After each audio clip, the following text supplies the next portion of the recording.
ਵਾਹਿਗੁਰੂ ਜੀ ਕਾ ਖਾਲਸਾ ਵਾਹਿਗੁਰੂ ਜੀ ਕੀ ਫਤਿਹ।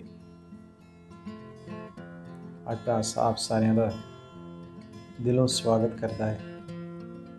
ਅੱਜ ਅਸੀਂ ਦੇਖਦੇ ਹਾਂ ਕਿ ਮਨੁੱਖ ਇੱਛਾਵਾਂ ਤ੍ਰਿਸ਼ਨਾਵਾਂ ਦੇ ਮਗਰ ਲੱਗ ਕੇ ਦਿਨ ਰਾਤ ਭਟਕ ਰਿਹਾ ਹੈਗਾ। ਕਦੇ ਕਿੱਥੇ ਕਦੇ ਕੋਈ ਸਾਧਨ ਅਪਣਾਉਂਦਾ ਹੈ, ਕੁਛ ਵੀ ਕਰਨ ਵਾਸਤੇ ਤਿਆਰ ਹੈਗਾ।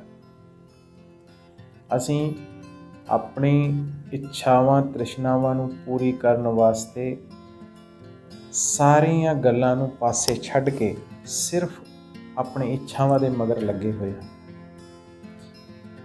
ਪਰ ਜੇ ਅਸੀਂ ਗੁਰਬਾਣੀ ਦੀ ਸੇਧ ਨੂੰ ਆਪਣੇ ਜੀਵਨ ਦੇ ਵਿੱਚ ਧਾਰਨ ਕਰੀਏ, ਜਿੱਥੇ ਸਾਡੀਆਂ ਸਾਰੀਆਂ ਇੱਛਾਵਾਂ ਪੂਰੀਆਂ ਹੋ ਸਕਦੀਆਂ, ਉੱਥੇ ਅਸੀਂ ਪਿਤਾ ਪਰਮਾਤਮਾ ਦੀ ਕਿਰਪਾ ਦੇ ਪਾਤਰ ਵੀ ਬਣ ਸਕਦੇ ਹਾਂ। ਗੁਰਬਾਣੀ ਮੋਹਰ ਲਾ ਰਹੀ ਹੈ ਜੀ, ਇੱਛਾ ਪੂਰਕ ਸਰਬ ਸੁਖ ਦਾਤਾ ਹਰ। ਕੌਣ ਇੱਛਾ ਪੂਰੀਆਂ ਕਰੇਗਾ ਜੀ? ਇੱਛਾ ਪੂਰਕ ਸਰਬ ਸੁਖ ਦਾਤਾ ਹਰ, ਜਾਂ ਕੇ ਵਸ ਹੈ ਕੰਮ ਤੇਨਾ।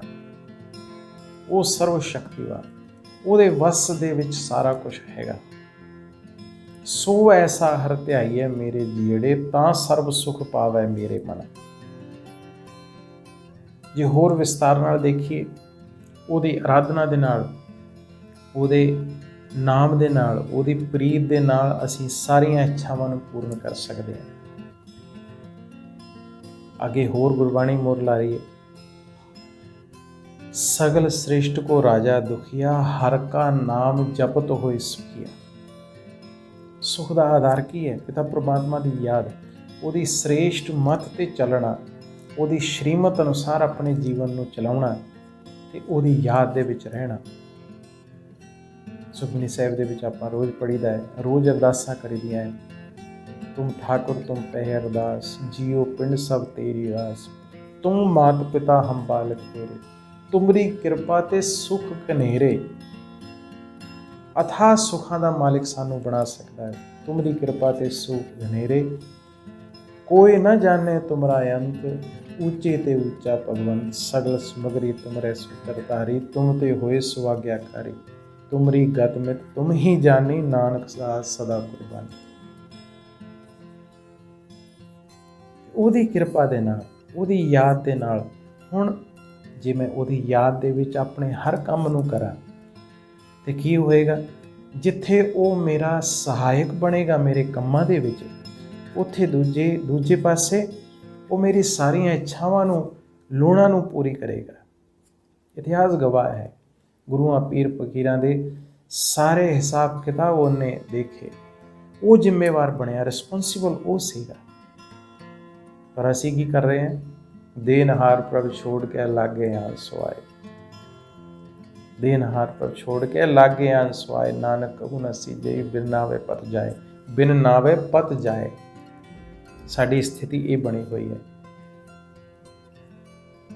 ਗੁਰਬਾਣੀ ਤੇ ਕਹਿ ਰਹੀ ਹੈ, ਜਹ ਪ੍ਰਸਾਦ 36 ਅੰਮ੍ਰਿਤ ਖਾਹੇ, 36 ਪ੍ਰਕਾਰ ਦੇ ਭੋਜਨ ਸਵੀਕਾਰ ਕਰ ਰਹੇ, ਤਿਸ ਠਾਕੁਰ ਕੋ ਰਖ ਮਨ ਮਾਏ। ਉਹਦੀ ਯਾਦ ਦੇ ਆਧਾਰ ਤੇ ਉਹਨੇ ਸਾਰਾ ਕੁਝ ਦਿੱਤਾ ਹੈ। ਉਹ ਸਭ ਕੁਝ ਦਿਨ ਰਾਤ ਸਾਨੂੰ ਦੇ ਰਿਹਾ ਹੈਗਾ, ਪਰ ਅਸੀਂ ਉਸ ਨੂੰ ਹੀ ਭੁੱਲੇ ਬੈਠੇ ਹਾਂ। ਹੁਣ ਇਹ ਪੱਕਾ ਕਰਨਾ ਹੈ ਕਿ ਉਹਦੀ ਕਿਰਪਾ ਦੇ ਨਾਲ, ਉਹਦੀ ਯਾਦ ਦੇ ਆਧਾਰ ਤੇ ਅਸੀਂ ਸਾਰੇ ਕੰਮ ਕਰਨੇ, ਉਹਨੂੰ ਭੁਲਾ ਕੇ ਨਹੀਂ। ਕਿਉਂਕਿ ਉਹ ਸਾਨੂੰ ਸਾਰਿਆਂ ਸੁੱਖਾਂ ਦਾ ਦਾਤਾ ਹੈ, ਸਰਬ ਸੁੱਖਾਂ ਦਾ ਦਾਤਾ ਸੁਆਮੀ। ਉਹ ਇੱਕ ਹੀ ਦੇਣ ਵਾਲਾ ਹੈ ਸਾਰਿਆਂ ਨੂੰ। ਤੇ ਕਿਸ ਤਰ੍ਹਾਂ ਦਾ ਦਾਤਾ ਦੇਣ ਵਾਲਾ ਹੈ? ਦੇਂਦਾ ਦੇ ਲੈਂਦੇ ਥਕ ਪਾਹੇ, ਜੁਗਾ ਜੁਗੰਤਰ ਖਾਈ ਖਾਏ। ਉਹ ਸਾਰੇ ਜੁਗਾਂ ਵਾਸਤੇ ਸਾਨੂੰ ਭਰਪੂਰ ਕਰ ਦਿੰਦਾ ਹੈ। ਸਤਿਯੁਗ, ਤ੍ਰੇਤਾ, ਦੁਆਪਰ, ਕਲਯੁਗ ਤੇ ਵਰਤਮਾਨ ਸਮੇਂ ਆਪਾਂ ਪਿਛਲੇ ਐਪੀਸੋਡਸ ਦੇ ਵਿੱਚ ਵੀ ਡਿਸਕਸ ਕੀਤਾ ਸੀਗਾ। ਉਹ ਸਾਨੂੰ ਮਨੁੱਖ ਤੋਂ ਦੇਵਤਾ ਬਣਾ ਰਿਹਾ ਹੈ, ਸਾਡੇ ਸਾਰੇ ਖਜ਼ਾਨੇ ਭਰਪੂਰ ਕਰ ਰਿਹਾ ਹੈਗਾ। ਕਮਾਲ ਹੈ ਉਸ ਪਿਤਾ ਪਰਮਾਤਮਾ ਦੀ। ਉਹ ਚਾਰੋਂ ਯੁਗਾਂ ਵਾਸਤੇ ਸਾਨੂੰ ਪ੍ਰਪੇਅਰ ਕਰ ਰਿਹਾ ਹੈਗਾ, ਸਾਡੇ ਖਜ਼ਾਨੇ ਭਰਪੂਰ ਕਰ ਰਿਹਾ, ਅਥਾਹ ਸੁੱਖਾਂ ਦਾ ਅਧਿਕਾਰੀ ਸਾਨੂੰ ਬਣਾ ਰਿਹਾ ਹੈ। ਉਹਦੀ ਸ਼੍ਰੀਮਤ ਦੇ ਆਧਾਰ ਤੇ, ਉਹਦੀ ਸ੍ਰੇਸ਼ਟ ਮੱਤ ਜਿਹੜੀ ਸਾਨੂੰ ਮਿਲ ਰਹੀ ਹੈ, ਉਹਦੀ ਸ੍ਰੇਸ਼ਟ ਮੱਤ ਦੇ ਆਧਾਰ ਤੇ ਸਾਡਾ ਜੀਵਨ ਸ੍ਰੇਸ਼ਟ ਬਣਦਾ ਜਾ ਰਿਹਾ ਹੈ, ਚੰਗਾ ਸੋਹਣਾ ਬਣਦਾ ਜਾ ਰਿਹਾ ਹੈ। ਹੁਣ ਇਸ ਗੱਲ ਨੂੰ ਸਮਝ ਕੇ ਇਸ ਸ਼੍ਰੀਮਤ ਦੇ ਆਧਾਰ ਤੇ ਸਾਨੂੰ ਜੀਵਨ ਨੂੰ ਅੱਗੇ ਚਲਾਉਣਾ ਹੈ। ਉਹਦੀ ਯਾਦ ਦੇ ਆਧਾਰ ਤੇ ਸਦਾ ਉਹਦੀ ਯਾਦ ਬਣੀ ਰਹੇ, ਕਿਉਂਕਿ ਜੀਵਨ ਦੇ ਵਿੱਚ ਸਾਰੇ ਜਿਹੜੇ ਆਧਾਰ ਨੇ ਉਹ ਵਿਨਾਸ਼ੀ ਨੇ, ਉਹ ਛੱਡ ਜਾਣ ਵਾਲੇ ਨੇ। ਇੱਕ ਉਹਦਾ ਹੀ ਆਧਾਰ ਹੈ ਜਿਹੜਾ ਸਦਾ ਕਾਲ ਅਵਿਨਾਸ਼ੀ ਹੈ, ਕਦੇ ਖਤਮ ਨਹੀਂ ਹੋਣ ਵਾਲਾ। ਉਹਦੀ ਯਾਦ ਨੂੰ ਆਪਣੇ ਜੀਵਨ ਦੇ ਵਿੱਚ ਲੈ ਕੇ ਆਈਏ। ਅਸੀਂ ਕੀ ਕਰਦੇ ਹਾਂ? ਅਸੀਂ ਸੋਚ ਰਹੇ ਹੈਗੇ ਹਾਂ ਕਿ ਕੋਈ ਮੈਨੂੰ ਮਦਦ ਕਰੇਗਾ, ਕੋਈ ਮੈਨੂੰ ਸਪੋਰਟ ਕਰੇਗਾ, ਪਰ ਸਪੋਰਟ ਕਰਨ ਵਾਲਾ, ਆਧਾਰ ਦੇਣ ਵਾਲਾ ਉਹ ਆਪ ਪਿਤਾ ਪਰਮਾਤਮਾ ਹੈਗਾ। ਮੈਨੂੰ ਉਹਦਾ ਹੀ ਆਧਾਰ ਲੈਣਾ ਹੈ। ਇੱਥੇ ਇੱਕ ਹੋਰ ਧਿਆਨ ਦੇਣ ਵਾਲੀ ਗੱਲ ਹੈ,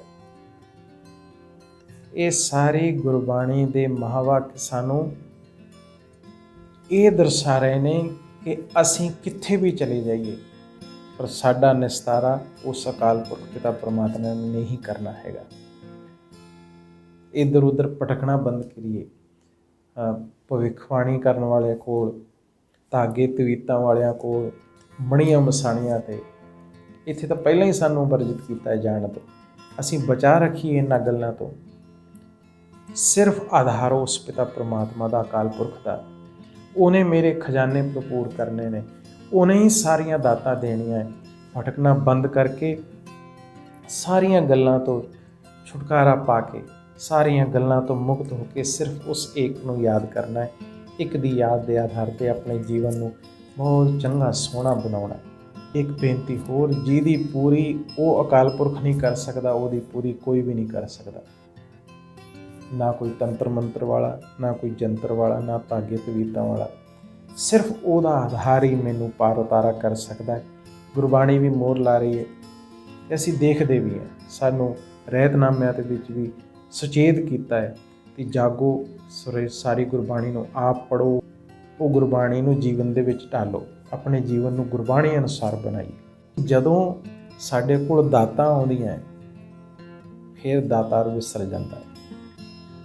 ਦਾਤ ਪਿਆਰੀ ਵਿਸਰਿਆ ਦਾਤਾਰ, ਦੁੱਖ ਦਾਰੂ ਸੁਖ ਰੋਗ ਪਿਆ। ਸੁਖ ਜਿਹੜੇ ਆਉਂਦੇ ਉਹ ਰੋਗ ਕਰਕੇ ਆ ਜਾਂਦੇ, ਭੁੱਲ ਜਾਂਦਾ ਹੈ।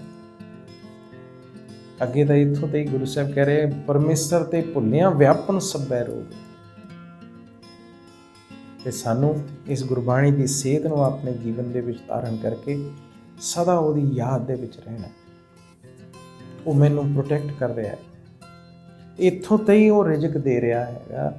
ਕੋਟ ਬ੍ਰਹਮੰਡ ਕੋ ਠਾਕੁਰ ਸੁਆਮੀ, ਸਰਬ ਜੀਆਂ ਕਾ ਦਾਤਾ ਰੇ।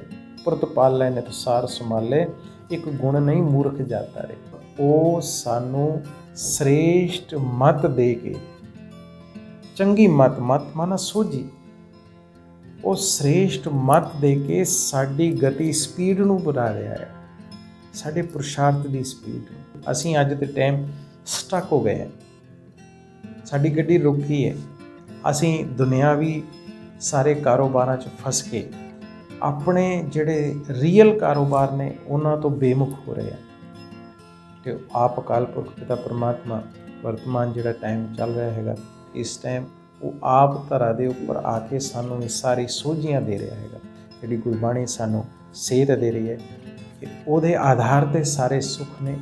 ਉਹਦੀ ਯਾਦ ਨੂੰ ਆਪਣੇ ਜੀਵਨ ਦੇ ਵਿੱਚ ਧਾਰਨ ਕਰਨਾ, ਸਾਰੇ ਸਹਾਰੇ ਛੱਡ ਕੇ ਉਸ ਏਕ ਨੂੰ ਹੀ ਸਹਾਰਾ ਜਾਣਨਾ, ਉਸ ਏਕ ਦੇ ਸਹਾਰੇ 'ਤੇ ਹੀ ਆਪਣੇ ਜੀਵਨ ਨੂੰ ਚਲਾਉਣਾ, ਤਾਂ ਕਿ ਅਸੀਂ ਵੀ ਸਾਰੀ ਪ੍ਰਾਪਤੀਆਂ ਕਰ ਸਕੀਏ ਜਿਹੜਾ ਉਹ ਕਰਾ ਰਿਹਾ ਹੈਗਾ।